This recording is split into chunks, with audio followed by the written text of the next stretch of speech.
Yo, yo, yo, what's up, everybody? Thank you for tuning in to yet again another fantastic indie creator interview. It's your Caper Sir Cody, and we're keeping it geekly with our returning guest, Isaac Fox. We're here to break down Pure Intent Issue 2 in Mistress Izumi's Adult Lessons. Before we dive into that, Isaac, how have you been? The last time you were on was for Sucky Busted Issue 2, which, if I'm not mistaken, became one of the top ecchi comics in the lower 48 states. No, it is the #1 Kickstarter. Oh, let's go. Ecchi comic in the lower 48. Let's go. Well, Captain America doesn't count as ecchi, I don't think. Maybe it does, because Captain America is pretty amazing. I would never take that away from that. That book is fantastic. But what our big selling point is that we are the repeatedly the #1 Kickstarter comics in the biggest city in the lower 48. And I say that because Jacksonville, Florida is the largest city in the United States, if you don't count Alaska. Alaska has 3 or 4 cities that are just absolutely massive, and those dwarf the city of Jacksonville, despite the city being the largest in the U.S. outside of that by square mileage. Our city limits go out in the middle of the swamp, that's why. But it's still a nice little accolade to put on there. Like, oh, hey, this is the biggest city in the continental United States, and we're the #1 Kickstarter comic in it like 3 or 4 times running. That's wow, that's nice.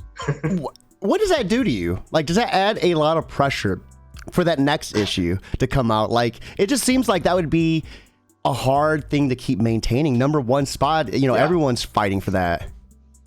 It's hard to say, because I always make the joke that I'm emotionally stunted, because things just don't hit me for a long time. Doesn't matter what it is. Even when I graduated college, I didn't realize I graduated until like a year later, until it finally dawned on me. And it's kind of the same thing here. That being said, Jax isn't the most. It's a nice thing to say and it's nice to think about, but Jacksonville also isn't like a massive city where creators are congregating. It's not like I made the most popular comic in like LA or New York, where you have a lot of creative people and a ton of creative minds. That's not like creative minds in Jacksonville. They're just not doing this. Mm-hmm. Or if you go out to those kind of cities, you could probably just walk down the street and run to 5 different comic creators in LA or New York. So it's a nice accolade, and it was advised by someone in marketing that I start using that more, and it feels really nice and it's amazing, and it's shocking to be able to have any kind of accolade like that. But at the same time, it's like, well, it is great, but it's not as great as it sounds. So keep your head on your shoulders, stay humble, and keep moving forward. And that's all I try to do. I mean, we were talking backstage. You have how many fulfillments now for that campaign? So Sucky Busted #2 was close to 700 individually customized packages. That is why this barrier is behind me. I have 3 4-foot high stacks of Gemini boxes of packed comics that will be going out tomorrow morning. And that's just you doing all that? No, we have a new shipping manager, Benedita. Okay. She's helping me out now, which is why our fulfillment is so much faster. Normally it would take me like probably 4 months to get everything packed and shipped. I think this time, once the books finally got to me, it's gonna take me about 2, thanks to her. We're still perhaps not as fast as some, because some guys have a full-size staff or full warehouse or what have you. Mm-hmm. The issue we run into now as far as fulfillment goes is that the impact of COVID is still being felt in the paper industry. So it still takes us about 3 to 4 months when the books are ordered to actually show up, because the print shop has to get the materials to make the books. And we do work with professional, industry comic print shops. They still run into that. So that's the only real hang up I run into now, is like, well, guys, look, everything's ordered, but I have to wait. Not only that, but I don't pre-order the comics to be made, because the way my Kickstarters work is I order the number of books I need once funds clear, once the backer kit is done, and I order based off the numbers that were ordered. Mm-hmm. I don't be like, okay, I'll just buy 300 copies of this cover right here, 400 of that one. I don't, for lack of a better term, shoot from the hip like that. Yeah. We wait until we get the actual numbers and put it all together. And I order extras of everything, of course, because things happen. Books get lost, damaged. You might need conventions, whatever. But that's part of why it takes a little while. It's a waiting game of, well, hurry up and wait. You do that one a lot. Was Succubus issue 2 your largest campaign to date? So far, yes, by a long shot. So what do you think kind of was some of the elements that led up to that, some of the success, I don't want to ask you for all your secrets, but just some of the things you think you did. No, it's not even a secret, because I say this all the time, and I say it. I've been asked to do panels at conventions for Kickstarter, like what it's like, and I will tell you straight up, I am not a good case study. Do not, if you want to make Kickstarter comics, you're already doing that. Don't look at me and think you should follow me. That's a terrible idea. And I'm not saying because I'm correct. No. I'm saying because I 100% got circumstantially lucky.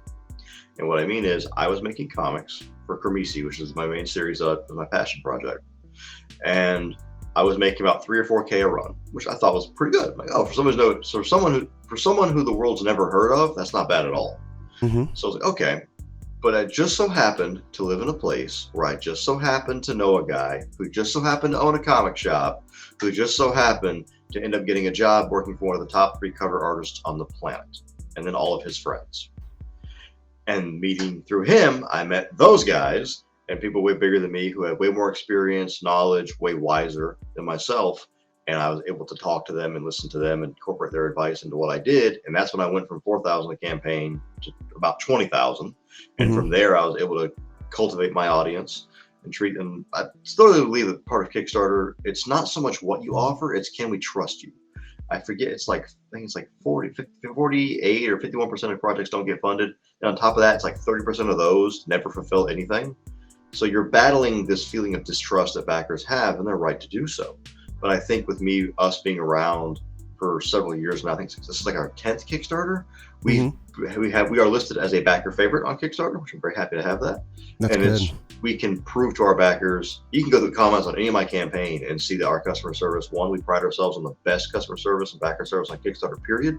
And we've always kept our promises. We've always delivered. We always offer transparency. We put out updates about once every 1 to 2 weeks. But hey, this is what's been shipped. This is what's going out. Here's what we're planning to do. So if you're not shipped yet, it's coming. We're working on it. And I think that's a combination of those factors are what allowed me to go where I've gone and hopefully go further. You know, customer service is the biggest thing you can do. I even know as just a podcast, we were talking about this, backstage, offering that red carpet treatment when you can, will go leaps and bounds for your brand. People will. There's rules I have about it. Yeah. My people, I know this is going to sound so dumb, but one of my rules, and luckily Brooke handles all of our Facebook interactions. She's in charge of that. She'll run things by me if something's important, but normally she just handles it. One of the things I told her is look, never ever write the word thanks. If I see thanks, I will flip a desk. That sounds so disingenuous and such an off the shoulder. I don't care about your response. Just say thank you, because the full thank you sounds way more respectful than just thanks. Yeah. And it's little things like that. I mean, during college, I was a manager in retail, which is a terrible job. And those out doing retail, my heart goes out to you. I'm sorry. I know that job is rough, and I hated every second of it. I fantasize very often about bashing customers' faces in, but I wasn't allowed to do that. But it did teach me some skills. And that skill is even an unhappy customer or backer is an opportunity to show what you're actually about, what you can do. And I can prove that. This is how mad this made me. I know the time. I had a backer comment one time, and I hate that because comments, everybody can see that. It's public. Was it about the person who said they didn't get the fulfillment and then you had the proof they did? Yes, I remember that. Like I can track this to the time that because we have tracking labels, and the guys responded to we DM'd him the tracking info because it's public as your address. We don't want to threat to privacy. We're not going to ruin that. But the guy replied back to the comment. We replied with him saying, hey, you guys were right. LOL. I found it in a package of stuff. I'm like, yes, you did, because we did what we said we would do. I always do. I know that package went out. Sometimes packages do get lost. It happens. And they contact us. We'll take care of it. It's not very often that happens, luckily. Mostly it happens overseas shipping. That's the importance of a paper trail, too, though. Making sure your end of things is as clean as possible. Look, I will be straight up about this. I'm terrible. I am terrible at math. I am mathematically completely an idiot. When I was in school, I tested in the top 2% of every category except mathematics. It was like bottom 98%. I am terrible at numbers. That being said, in this industry, numbers are your best friend. Learn to love them because they don't lie to you. Numbers are just the truth at all times. And there's something beautiful about that. And older me now loves numbers and likes the math around it. Younger me hated it. Times change. Since we're on the subject, let's talk a little bit about your thoughts on, just classic anime and manga versus today's style and standard. How do you feel about that? What direction do you think we're leading towards? I think we're getting more commercialized, and I'm sure that's going to sound like every old codger is going to say the same thing. I like one of the videos Flash gets put out where it's one of the Titans, and he's like, "Please let me end. Let my anime end." That's kind of where I feel like we are, where series just refuse to end. They last 10 plus years. And I can't hold the creators of the studios down for that, because the reality of it is, as selfish or shallow as this may sound, if the cow's making money, why are you stop milking it? You got to. Why did Boruto exist? Yeah. Boruto exists because Naruto made a lot of money. That's why it exists, and people continue to purchase things for it, so it's going to continue. Same as much as I love Dragon Ball and Dragon Ball Z. Yep, I was about to say it next. Yep, I love them. I grew up with Z. I grew up with Dragon Ball, Dragon Ball Z, and I absolutely love them. It was supposed to end at the Frieza saga. That a lot of people don't realize that when Goku turned Super Saiyan, that was right when it was supposed to end. And Gohan was also supposed to be the new main hero, but everybody loves Goku. So I can't be mad at the studios behind that because it's working. People like it. And we especially live in an age now where our nostalgia is our number one sold back to us item. It's repackaged and sold back to us. That's why we're seeing remakes of everything. And now anime is doing it with Trigun and Kenshin coming back. And we'll probably see more of that. I like the golden era of anime, like late 80s to like maybe to late 90s. From episode 1 on a lot of those older series, you already knew what the end game was. What's going to happen? I'll use my favorite anime ever, Outlaw Star, as an example. That galactic ley line is talked about pretty early on, and you're like, okay, well, this is the series. He's going to find this thing eventually. Something's going to happen. He's going to find this. That's how the story's going to end. I know that. How does he get there? And with that definitive ending, which I'm not saying modern anime don't have definitive endings, but being so transparent and open at the very beginning, I now know what to expect, I know what to look for, and then I get there in 24 episodes and I'm happy. That being said, there are some longer series, like, in my opinion, Fullmetal Alchemist Brotherhood is the best written anime of all time. It's not my favorite. My girlfriend would probably agree with you 100,000%. I can't pick anything wrong with that series. And I mean, I think I tried to watch the first one with her, and she like made fun of me, and she's like, "No, we have to watch Brotherhood." Like, Brotherhood is better. LOL at you. They're both good. Brotherhood's better.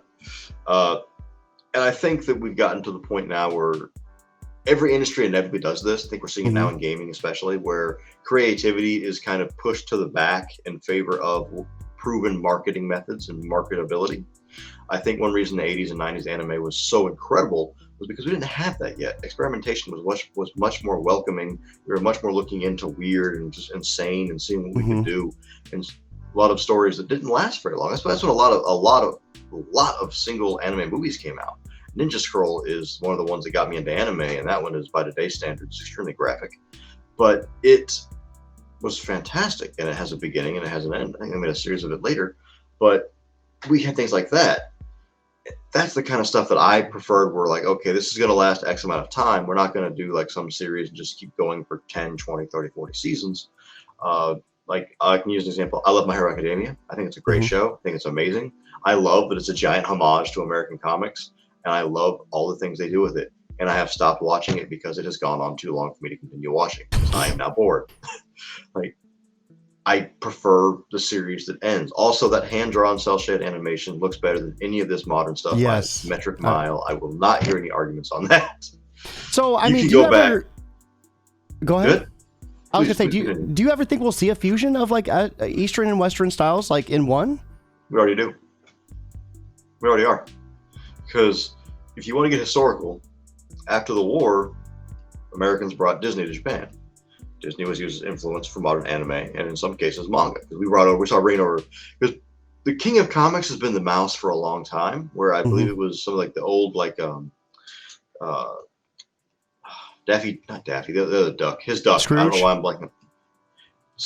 Donald Duck, where Donald Duck was outselling Superman and stuff back in the day. Scrooge has his own comic though too, right? I think so. I'm not sure. I'm not an expert on any of the golden age or classic comics, unfortunately. But they've always been good at that. So when they brought all that over, anime and manga have borrowed from Disney since then, and now Disney borrows from them. So it's kind of this long, like, spinning, like two dogs chasing each other in a circle. That's kind of what happens. When I was in college, they told us that good artists borrow, but a great artist steals. I didn't know what that meant, and it sounded so disingenuous. But after working in the industry, I'm like, no, I get what he means now. You're not stealing ideas, but you do take inspiration a lot from each other. And you can see that when you look at things that modern Disney's putting out, where more anime-ish stuff's coming out. Not to mention the original Teen Titans. That show was mega combination. That's probably the perfect combination of Eastern and Western. There was a tweet on Twitter, and it's been like, name a canceled series that you would love to come back. I'm like, season 6, Teen Titans. I don't know what's... They even poke fun at that in the Teen Titans Go show, so I don't know if that's been a thing they want to do, or like the studio won't let them, or I don't know. I think it's like one of those things. I want to say I heard something rumbling that we could see a possible bring back. The movie talks about it. I wouldn't be surprised. The Titans movie like talks about them coming back. But it's like I don't know if that's something they're gonna do or anything. But I think that show's a really because that show the opening theme was performed by a J-pop band, and then when the show itself was Teen Titans, who are DC Comics but Western characters, but there was a lot of anime tropes and they used a lot of anime facial expressions and the big sweat drops and that kind of stuff. So that show I think is the best combination of the two styles in animation form that I've seen. So I could also argue maybe Last Airbender is kind of a combination of the both. I've seen people say that's anime. That's not anime. It's made in the West, but it does have a lot of anime and Eastern influence in that series. And then what you end up with is Last Airbender, in my opinion, is still the best serious American cartoon ever made. So would you say that King of the Hill is the best Texan anime? Oh, you're about to make me flip a desk. No, I'm just joking. Back to comics. No, because I have almost every one of my friends loves that show. And here's the thing. I am from the very deep South. King of the Hill is not funny to me because everybody in that show exists and I have met or grown up around all of them. I love it. So it was no longer funny to me. Now it's like, no. You think this is funny? These guys are real and they're down the street from me. I love it. That's awesome. It was too real for me. Like, no, kudos to Mike Judge. He's a genius and all that fun stuff. And the voice actors did a great job with that show. And older me understands that Hank's actually like a pretty good person to be. Yeah. Peggy was the evil one. Little bit. And if they do that show today, I want to see how Bobby interacts with My Little Pony. That'd be really funny to see Hank freak out about that. But wow, Bobby. Back to comics. Let's talk Pure Intent issue 2 and Mistress Izumi's Adult Lessons. We're here to bring up this Kickstarter. Let's go ahead, hang over there right now and see what all this hype is about. So let me go ahead and we're adding this to the screen right now. Oh, doing like on my computer. Like, let me pull up my monitor real quick because obviously I need to do that. Currently looking at Pure Intent issue 2 and Mistress Izumi's Adult Lessons at $17,560 of a $4,500 goal with 229 backers. 22 days left to go. So you're just 8 days into the campaign. Everyone watching right here is the link. Check it out with us. And if you can't back, put it on Facebook, put it on Twitter. Word of mouth is 100% free. Yes, Isaac, please, how you feeling about, a week into it and just killing it? Holy crap, out the gate, man. I don't know how to see. It's again, it's that emotionally sensitive thing. I don't know how to feel. I'm like, okay. I feel like in my head, I have two stereotypical Asian parents in my head. Where they're like, "Why are you no doctor yet? When you're 5 years old." That whole like old trope. Because I'm like, okay, I'm 75, 60, and 229, but why aren't you hired yet? Why aren't you doing a better job? And that's part of my brain tells me I need to do better, and that's not true. This is just how Kickstarter goes. And it's going really well, and I'm really, really excited because I didn't know if Pure Intent would. I don't think Pure Intent will be up to the level like Suck You Busted was, because it's not the same kind of story. Pure Intent's a very personal story for me. It takes place in the Kremisi universe. Its main cast, two characters are 14, one is 19. So you don't have a lot of that abrupt, TNA kind of content that we have over on Suck You Busted, because these are children characters, so we don't do that in that book. I'm gonna be honest with you, it took me like 5 seconds to realize what you meant by TNA, and then I put it together. I'm like, oh yeah. That's why we have a Spy X Family cosplay cover on this one, because I'm like, I don't care if it's popular or not. I think this is really cute, and I want some stuff with cute, because these are children in this story. Now, the story is very violent. It is the first comic I've ever had to have a panel pulled out of in my entire career. Ooh. When the artist got it to me, I had to have her take it out. Too gory? Bad timing. Okay. Because all I'm going to say is that the Pure Intent revolves around a group of children who are enslaved by a pirate clan and forced to kill each other in an arena for the sake of gambling and sport.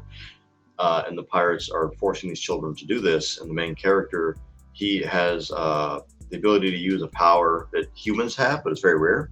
They are and they basically, whoever loses, they force this kid to go in and kill the loser as a big spectacle with his power. And in issue 2, we see them right at about seconds after where issue 1 left off, and it's them escaping from these pirates. But at the end of the day, they're doing pretty good, but it's a group of children versus professional hardened criminals, which means not everybody's going to get out of there alive. Ooh. And when you have involving children, there's this neat thing where Eastern versus Western and how we display things happening to kids. I think a great example is the original Pet Cemetery, where the kid runs out into the street and the semi hits him, but all you see is the semi, and then you see a little shoe fly through the air. Anime doesn't do that. Anime will show that kid getting hit. That scene messed me up, though. Even though it didn't show the kid getting smashed, I still remember being like 6 or 7, being like, "Why am I watching this?" Like, it's a rough scene, and it's like, especially getting older and knowing friends with kids and all that, and having a godson. I'm like, oh, that hits so different now. So how does it feel to be, I guess, showing that in this book? I mean, like, I know you say you really don't feel too many emotions like that, but I mean, do you approach it a little bit differently, knowing that one of your friends with kids might be reading it? Not as much, because I'm not worried about the kids reading it or anything like that, because the series. Well, they shouldn't be reading it anyway. Anything I make. No, I meant like one of your friends with kids, not children. No, because it's. Most of the friends I have are also anime guys, or are comic guys. And they're from the time period, because we're that age. We're from the time period where anime was a lot bloodier and wasn't afraid to go there as much as it more so is now. It's like everybody freaked out when Goblin Slayer came out. I'm like, this is watered down version of what we had back in the 90s, man. This is nothing. This is nowhere near as violent as it used to get. I was pulling from series like Iron Blooded Orphans, which is a fantastic series, but there's a scene in that where they open a door to a compartment hole and there's a bunch of kids, and they're like, all right, kids, you stay here. And these characters are also young, and most of them are children, and one of the kids pulls a gun and shoots one of the hero characters, which then has one of the other good guy characters moving to that door with a machine gun and just firing into that room full of children. You don't see the kids getting shot, but it's pretty obvious what just happened. Yeah. I like that shock value. I like that. I believe in letting a villain or an evil person be a villain and an evil person. Let the reader have the reasons to see this is a bad person, that they are evil, that they need to be stopped. So I had something kind of like that in this book, and the U.S. has a rather tumultuous climate right now on some social things. Yeah. So I was like, let's just go ahead and pull that back. I think it'd be insensitive. It was kind of the same thing. Like I want to say they had a plan for a Godzilla something when Fukushima got hit, and they basically went, okay, we don't need stories about nuclear radioactivity right now. No, that makes sense. Little sensitivity can go a long way. Like, let's not do this way. So the book didn't change in any major way. I just cut out one panel, because it is the children running away from professional pirates who do have a plethora of armed guards and weapons against, many children. So you're going to see some things get a little crazy.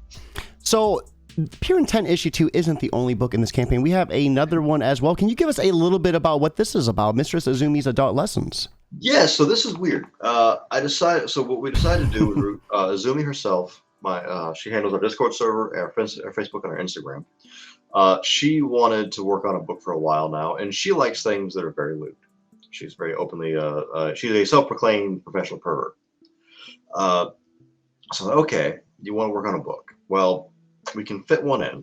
We can do a small one. And when I mean small, I mean it's 10 interior pages.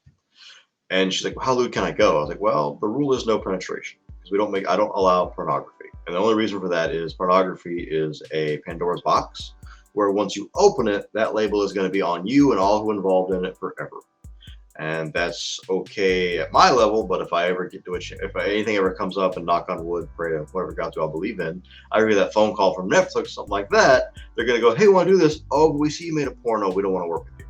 Okay, yeah, that makes sense. No one involved in our team wants to go through that, have that day come, in case any of them go off to do bigger things, in professional industry things one day. So instead, we're like, well, we can't make it pornographic. We can push the boundary. And it does push the boundary very close. And what the series essentially is its adult lessons, which was a result of a late night conversation between Izumi, Brooke, and myself, realizing that people our age weren't taught to do a lot of things. Our parents didn't teach us to do things that traditionally older generations taught their kids to do. In this book, one of those things is a very simple, basic plan for budgeting to buy things. And I was terrified people would think like, oh, you're trying to groom your customers into saving money for just to spend more money on you. I'm like, no. We'll use a fake item in the book. So the item, so it'd be something over the top, like a crazy over the top item that'd be very obvious that we're not saying, hey, save up to buy this from us. So the item that she teaches you in the book how to budget for is a very naughty item. It is a Mistress Izumi body pillow with an on-a-hole insert and potential Food-a-Fox attachment. This item does not exist, and it will never exist unless somebody out there makes it, because I'm not making that. But that's the point of the book. The book is, it's a lessons that adults should learn how to do, taught by a lascivious fox girl and many of her half-dressed and or naked friends. And there's like potential for that to hit a lot of different beats, right? Like hopefully, you could do so much. Well, yeah, there's gonna be more. This was an experiment issue. Like if people like this, we'll do more. And they do like it, and there is a reason this one is not available in a PDF download, and that's because of something that we're working on right now to plan for the future. And what we're going to do, if people like it, we will do more Mistress Izumi and you'll see those. And it's just lessons that are adults that can help you. This one's budgeting. We'll do some stuff on other things that adult life would like to know. Like how does credit work? Because no one seems to know how that works. How do you fix your toilet? Things like basic things that our parent generation knew how to do. A lot of people my age weren't taught, and younger weren't taught how to do. Most of my friends that I have, sorry guys to call you out, can't handle money at all, and they're pretty much going. I have some friends who make very good money, but they still live paycheck to paycheck because they blow everything as soon as they get it. And I'm not saying you can't do that, live your life your way, but if you follow some things in this book, it might help you a little bit so that you're not having to worry about using credit cards. A great example I can give you on this one is that a character asks Mistress Izumi in the book, why don't I just buy it on a credit card and worry about paying it off later? And then she spanks them and says, no, bad, you don't do that, because buying something on credit, hoping you can pay it off later, warning, foul language, pay off later is like having sex and then putting on a condom. You might have had fun, but now you're totally fucked. Yeah. Kind of what happens if you just buy things on credit. So don't do that. Right here are some interiors, of course, for Pure Intent issue 2. These are gorgeous. Who is the artist on this? The lead artist is Neela Nandita. She used to work with Foxy and Wolfie, which I do want to point out. This, I think it's above this. This campaign is dedicated to the memory of Kitsune Windsor. She was that one right there. She was a very dear friend of mine. She recently lost her battle with muscular dystrophy. Sorry to hear that. She created the Foxy and Wolfie series. She was published, I think Antarctic published her. She's done a lot of stuff. She has some stuff she's doing in Tokyo with some of her characters and stuff that she's created.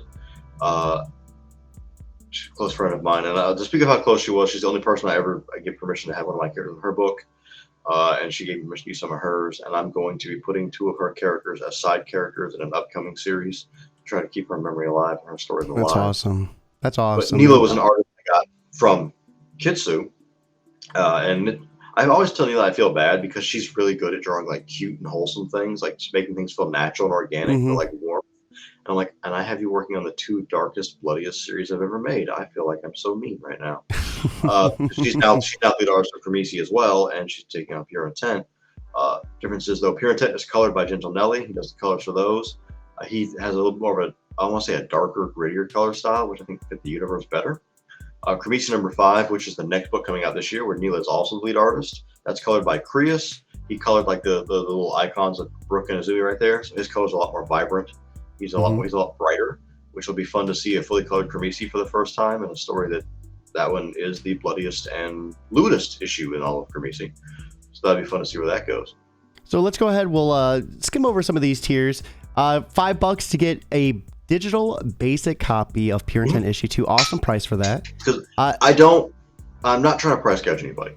That's why if you look on some of those icons for the reward tiers, you will see a little round circle with Benny, or one of our mascots, Benny, on it. Those things are on sale. It's Year of the Rabbit. We have 2 rabbit mascots. Oh, that's really cool. So we marked some things down for Year of the Rabbit in the honor of our 2 bunny babes. That's awesome. But this also means that items on this campaign, most of them are going to be cheaper than they ever will be again. And it's like, I'll give you an example, like something I saw on our fan server. Somebody said they were saving up to buy something on the campaign, and Izumi went and told them, look, we love that, but please don't spend money you need to live. And that's why we try to do deals. We try to do combos, mark things down. I try to put, like right there, that one's on sale. Like I mark them down Because yes, of course I want you to back this and I want your money. Absolutely. Yeah, I'll be upfront about that. I'm a businessman. I want your money. But I want you happy and I want you like secure first. Mm-hmm. Make sure you got all your things you need first, because reality of it is we can live without a comic book. I don't want you to, but we can. And I don't want anybody spending, their baby's bread money or their rent money on things that aren't essential to staying alive. So we try to alleviate that a little bit, because our backers are our lifeblood, man. If we can help them out any way, we will. We have the physical copy of this, $10, awesome price as well, and then we run into some of those variants, all awesome prices. 16. We got the physical. Is this the physical? Yeah, of Mistress Izumi's Adult Lessons. That was only comes in physical. So that be 16, awesome price on that as well. Do you have any favorite tiers that you want to take a look at? Like choosing a favorite kid, there's two covers of this one I really love. I love them all, but I mean, there's two that really stand out to me. I love the Tactical Brook cover that is on there. That one by Lena Dye. So we're doing a series of tactical covers this year. Every campaign we'll have one of our mascots and some tactical gear. Oh, that's to cool. Celebrate the upcoming book we have called the Manticore, CORPS, like Marine Corps. And that is a series that will be coming out hopefully next year. And there's the ad for it right there. When you buy those particular covers, they come with the uncolored first chapter preview, which is about 4 to 6 pages, I think, long. And what the Manticore is a World War I high fantasy story, where there's an ecchi comedy military-esque tale of an entire squad of babes tasked with winning the war, and the problem being that none of them are qualified to barely even get in military service, let alone in special operations. So they will not win because they are that good. The idea behind that is I've intentionally not. I came from a military family, but I have intentionally not asked any of my friends who are actively serving for like more details on how this would work, because I want to be as ignorant of this as I can, so that everything that the squad does is so unorthodox and doesn't make sense. I think it's funnier, because anybody can, we're used to Call of Duty, all that, where somebody just comes in, oh, I'm just this tough and this amazing, I can win every time because I'm just this great, special forces murder machine god. No, this squad is they're kind of idiots, and they just they get lucky a lot, or something like that happens.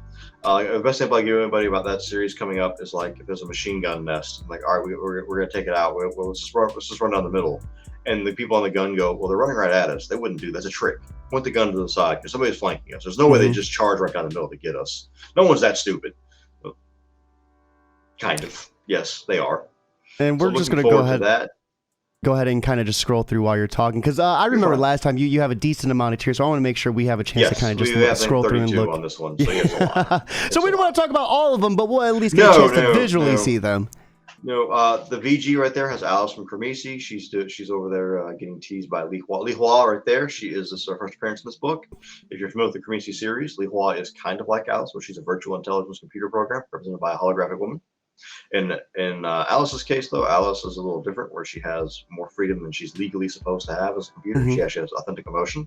Li Hua there was, I can't say where she comes from, but the person who originally has her is a deviant, so she is more risque than they would normally be. That's why she has this massive boob window with a sizable chest. But she makes her debut in this book, and I'm really looking forward to doing more with her. We'll see a lot more of her in Pure Intent. That's one of my favorite covers this time is Benny. So Mitsu Blinger is my lead artist on Sucky Busted, and she also has her personal mascot is Benny Blinger right there. And she turned into a psychopathic murderer and killed that cover for Easter and for Year of the Rabbit. It's gorgeous. I was gonna say you have absolutely just gorgeous covers. I love that cover because the more I start, the more I love it, because to me, like, Benny is just to me so hot. But I know it's like she even by Mitsu's own admission, Benny is kind of a chubbier girl, a little heavier. And I love that the bunnies that are in there are chunky bunnies. Like that's so like a chubby bunny is adorable, and I love it. I want to. I love that you guys are hitting that as well. A lot of people are for whatever reason don't want to venture, in that territory. And I think shining a light on all sizes is an awesome move. Well, it's like when we first started this, people asked me why Cremisi characters are so thin. I was like, well, I didn't think about that, but mostly because you see Shay all the time, and he's almost emaciated. Drinks alcohol, doesn't eat much food. Kind of makes sense. He wouldn't have much mass. But then we're like, well, we do like everything, and I think Benny is, in my opinion, perfect. That's Benedita, who's on that cover tier with her. She is Benny's stepsister. She's also our new shipping manager. So this is her debut. It's her debut cover. She is a very buff bunny girl. And we thought, well, how can we do this? So I pulled an idea. I saw a meme about I like big buns, and it was just pictures of rabbits, like just doing a sploot, all laying next to each other. I was like, that's a good double entendre. Yeah. What if we did this? So now we have the rabbit holding big buns for the big cheeks that Benedita has, as well as her being a physically large rabbit girl. We have some medals this time. We have a lot of exclusives going on. That Manticore preview is also available as an add-on. It's only like $4. I just want people to see it, so we're not really charging a whole lot for it. We have the Chinese New. I like to do theme covers on my runs. This one is the Chinese New Year theme because you're the rabbit. We have several rabbit girls, so we'll do that. So everybody's got kind of a Year of the Rabbit kind of theme going on. A lot of these covers, we try to offer. Part of the reason why I have so many tiers is I try to offer individual and then combos. And if you buy the combo, it's a little cheaper than buying them individually. And I try to do that to help people cut down what they got to spend. I do absolutely want people to come in here and pledge for comics and all that, but I don't want to break your bank in the process. Often we'll do one of those per run. That is, I think it's loaded to 2 of those. Where in this particular one, if you get that, we will draw you on a cover with Benedita. Benedita can be very naughty. The rule there is simple, that we don't draw real life people in sexual encounters or naked. I had a backer one time who backed one, and he said, "Hey man, could I have?" It was a thing where you could get up here with one of the girls from Kermesi, and the girls can be naughty. He's like, "Hey man, can I have my wife with me in this picture?" I was like, "Sure, okay, we'll do that." But I was like, "Well, hold on, but real quick. Please don't send me naked pictures of your wife." Yeah, I was about to say. You guys have to have. That was my first thought. Like, please don't do that. You have to. He goes, no. Our clothes are on. I'm like, okay, cool. Because like we don't draw real people naked. We don't. You cannot be lewd. The character can because the character's fictitious. You cannot be lewd. I don't want to know what that legal territory is like, but I presume that water's pretty hot. So I'm not doing that. But I was like, please don't tell this guy's gonna send me naked pictures of his wife, man. I don't want you guys doing that. And they, no. I'm like, okay, cool. We're good. I don't want to do that to you. That would feel so awkward and weird. Then you get to Mistress Izumi, which is at the bottom. And I did this because Pure Intent, you could be 14 years old, about 14 or 16, and pick up Pure Intent and read it. You'd probably be okay. Mistress Izumi, you need to be 18. So I put that at the bottom of the campaign. That way it's, this is up here is where you can look at this. Down here, okay, kids, don't come here. Adults, you can come in. Trying to separate that out, make it a little bit more accessible. It's like the wall at Family Video. It's like yeah, so that one wall like you can't go into unless you're like 18. Well, that is awesome. We just unlocked that cover. That's an ultra kinky with Benedita and Izumi by J.R. Pulse. That was a stretch goal unlock that just came unlocked. That is an extremely lewd and kinky cover. Mistress Izumi has one more cover coming later in the campaign that will be a special collector's edition cover that we actually let backers and our social media vote upon the cosplay she'd be wearing. Oh, that's cool. It is finished and it'll come out in a little while. It is very, very lewd. It's probably one of the lewdest things I will allow to come out of my shop. But I anticipate that shock value will be well liked. I don't know yet, but I'm hoping. We also offer digitals in all of our books here from previous what we do, because I have a bunch of series that I do. I think we have like 5 or 6 series in active production, so there's always a lot going on. We have some standees here. Li Hua that's a special one. That one is only going to be on this campaign. Those are her usual colors. You saw earlier, it's the red outfit with the black hair. So for this, it's a first appearance special. And after this campaign, it will be gone forever. It's never coming back.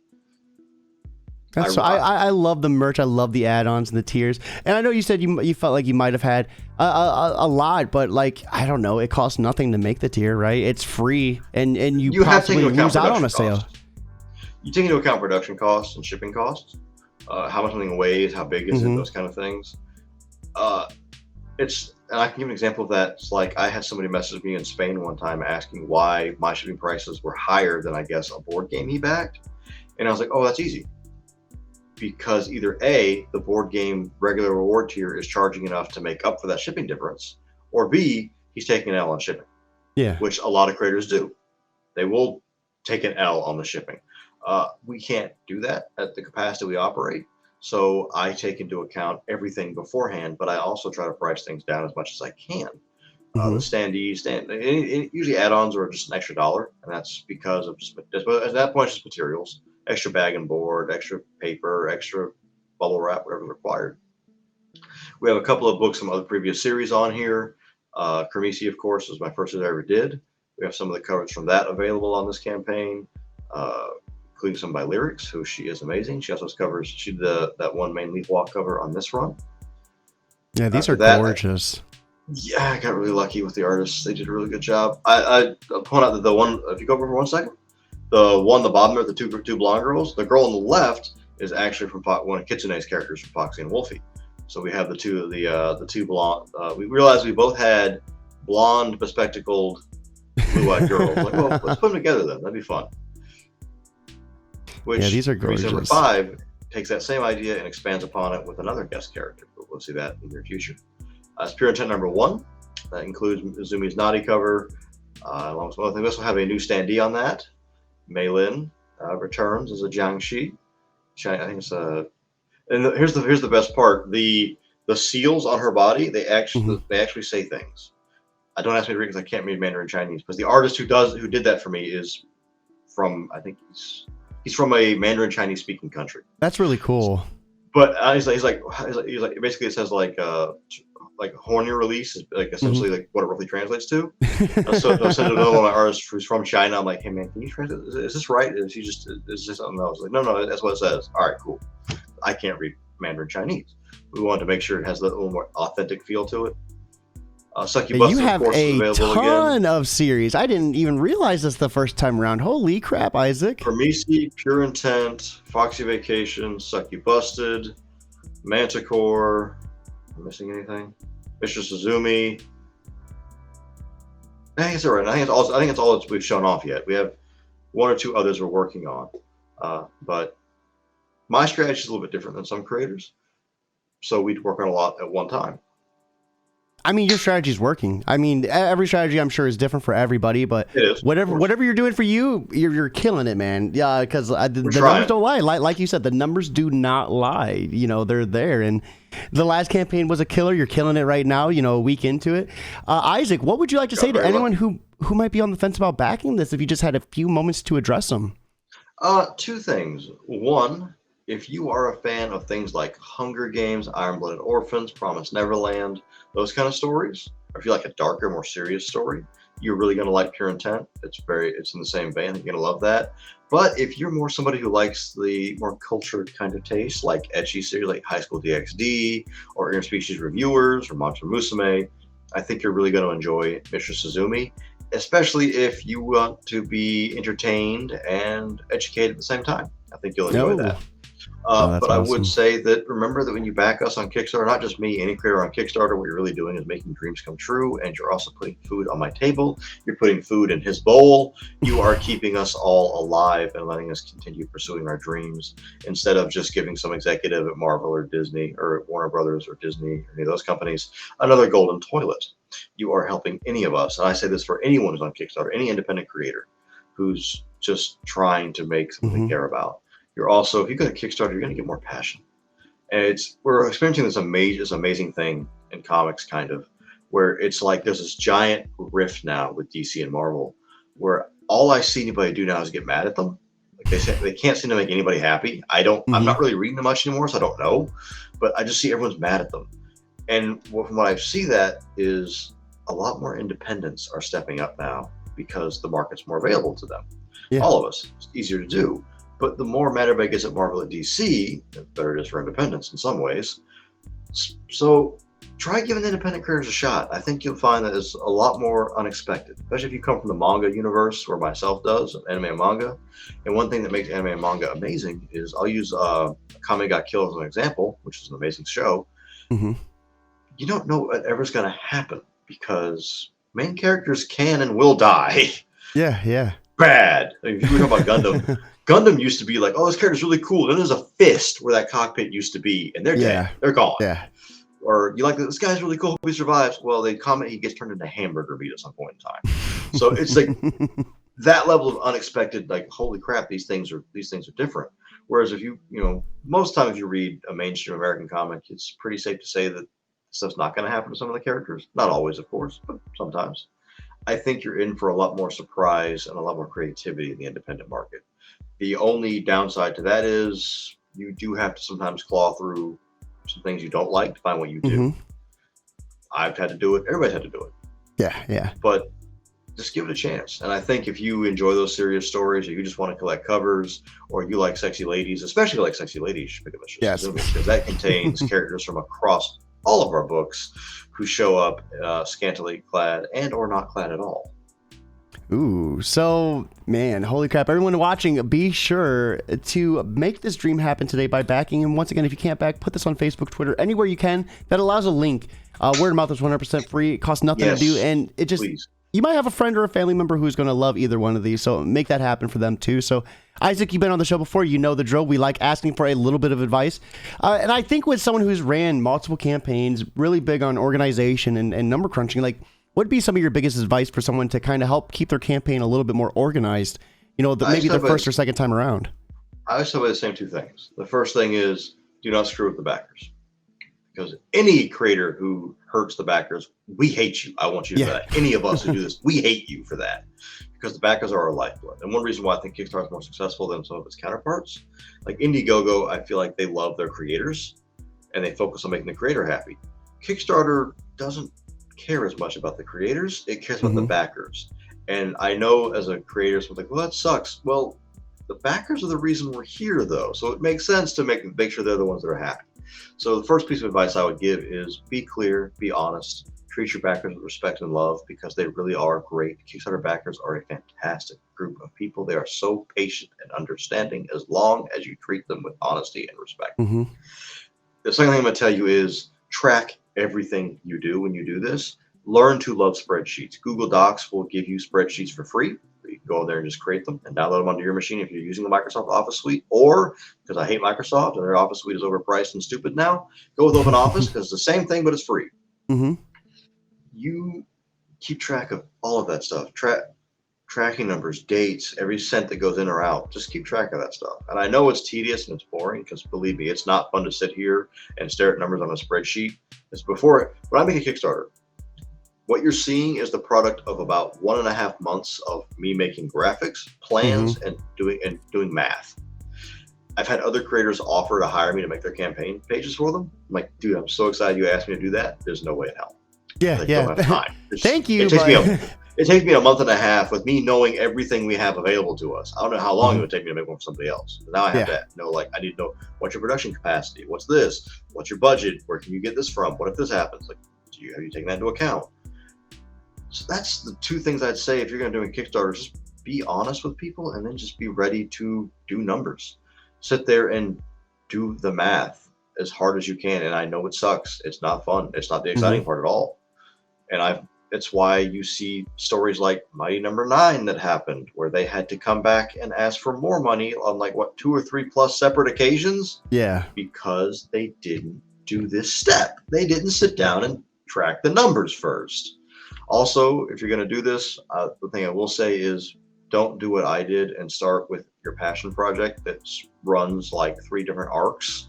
Start small, go from there, and then let it evolve to more grandiose over time. I didn't do that. It was a mistake. I regret it. Please don't do that to yourself, because what's going to happen is you end up tearing all your hair out and stressing out because you want to do this grandiose thing, and you may not yet understand what's involved with that level of flair, and it's a lot.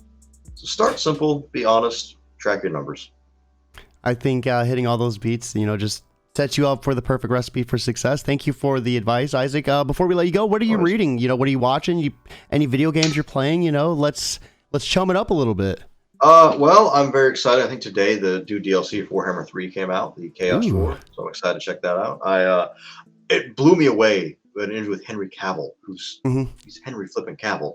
That man could walk into a room and walk out with nothing but girlfriends somehow. But in an interview, he said that he loves the Warhammer video game, the Total War Warhammer game. He's like, well, I can play this and then drop it and go act for 6 months and then come back and just keep playing it. And I know that gaming has pushed us all to a more hardcore competitive kind of mentality, which I'm not really down with. But as an adult with the job and everything else, it's nice I can play this game and I can work for two weeks and come back and still play it and not have to worry about it, not skip a beat. I love that. That's what I'm playing game wise. Watching wise, I am watching Space Dandy, which I know is a little older by modern anime standards, but please know that because of my profession, what I do, I don't have time to watch anime like I used to. But that series is an absolute blessing, and if you haven't seen it and you're a fan of the classic space westerns, Trigun, Outlaw Star, and Bebop, you really need to watch Space Dandy because, oh my God, it's hilarious. And it's. Did you see the new Trigun? I haven't seen it yet. I was gonna wait for a while and let it finish and see what people were saying about it. I wasn't a huge fan of the new Vash design because again, it seems so pumped out and generic. Yeah. Where his old one, that hand drawn coat just flowing in the wind and how it looked so awesome and raggedy too, right? Yeah. He looked amazing. Trigun was my first introduction. I remember seeing that 2 or 3 in the morning. Yep. When I was a kid, it was awesome. And the thing is, it was on Cartoon Network or Toonami or whatever, and I never got to see the full series. And it was classic. Dude, it's just great. I remember there was a fan-made mashup of Cowboy Bebop and Vash the Stampede. It was phenomenal. It never was a real thing, but they mashed them together. It was perfect. They should have done a crossover. Well, especially because I think Bebop and Outlaw Star are both Studio Sunrise. Mm-hmm. So I think they come from the same. They came out the same year. Around the same time. They're both products of the same studio, different writers and creators, but same studio. Space Dandy pays homage to a lot of those in little small subtle ways, I think, and it's hilarious, and it has no continuity, but it does this amazing thing, which is only a handful of things I've ever read can do this, read or watched can do it, where it can have you laughing one episode and crying the next. Ooh. And that is such a rare skill. Mm-hmm. Reading wise, I can actually say, the exact same vein, I'm reading the full color hardback version of High School of the Dead. I'm reading that. I've seen the anime and I never read the manga, and it's a shame that it won't get finished because the writer passed away. But the story, I love I've always loved the way they handle the violence in that one. The blood is just so over the top and silly. It's also famous because it has the anime has the famous bullet passing between the two bouncing boobs scene, which is silly, but let it be what it is. Literally seen that. Everyone's seen that gif. It was like a meme. It's like the anime your girlfriend. It's like the anime you're watching when your girlfriend's not looking, then the anime you're watching when your girlfriend looks and pays attention, and it shows hilarious. That's a series that it takes itself seriously at times and doesn't others, and it plays out really well. I've also been reading Interspecies Reviewers, which I know these are all pervert ones, but keep in mind, I just came out of reading Little Devils, which is a family-friendly series, very heartwarming, very wholesome, very cute. Yeah, you gotta throw that little bit in there. So I go through these first. I'm like, okay, I'm gonna read wholesome, I'm gonna read sexy, I'm gonna read violent, and then I go back around to it again. In a way that be well-rounded and enjoy a little bit of everything. I mean, that bleeds into what you work on, right? Exactly, a little bit of everything. Try to keep things rounded and balanced. As a band who once did nothing wrong once said, perfectly balanced as all things should be. Because that guy never did anything wrong ever the entire movie, 2 movies he's in. Yeah. He was just great. He's just a visionary. We just weren't ready for him. Interspecies Reviewers is another one where that series is the premise is so hyper pervy, yet the manga has at least one issue that is so heartwarming, pure people.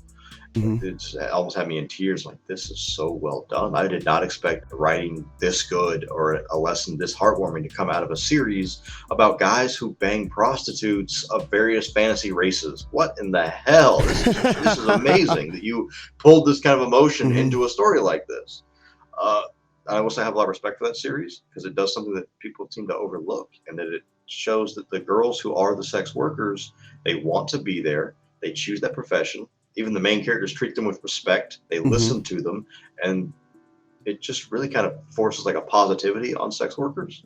Pushes that idea, hey, these are people. They aren't just things to use or hit. These are people with their own life, and this is just what they do. And I love that message. I think we need more of that in our society now. We feel we look down on people for a lot of you see a guy walking around with a body pillow at a con, people look at the guy like he's weird. Mm-hmm. Why? What did he do that's weird? Just living life. Yeah, what's the deal, man? But and it's weird going to cons now because I have 2 folders at my tables at cons. I'll be at Bold City Con this weekend, actually, here in Jacksonville. One folder anybody can open. One says freeze, you must be 18 to open. And the last con I did, there was a lady next to me, at her table next to me, and I asked, "Do people get mad at you?" I'm like, no. She's like, "Girls don't get mad about you having that stuff. Girls are the ones who buy it." She didn't believe me. And then halfway through the con, she's like, "Oh my god!" I'm like, "Yeah, it's always like chicks that buy this stuff at cons." And I don't know if that's because conventions are just that kind of crowd, or if it's because if a chick walks around with naked anime girl art, everybody thinks she's cool. Oh, she's cool, she's open. But if a guy does it, we kind of people like, oh, he's kind of creepy. It's a double standard. It's not fair at all. I see what you mean. Like, the people I know who are the nicest and the most gentlemanly are the ones that have the most body pillows I've ever seen. Yeah, the ones who have most of that stuff. I mean, my godson's father, we as a joke, we bought him a body pillow of Soldier 76. He has to have in his house now. I'm like, yeah. That's hilarious. I love that. Isaac, this has been one hell of a chat. Thank you so much. Everyone watching, right here is the link to check this out one more time. It is time for us to wrap up. I hope you all have a lovely new comic book day, but most importantly, guys, keep it geekly.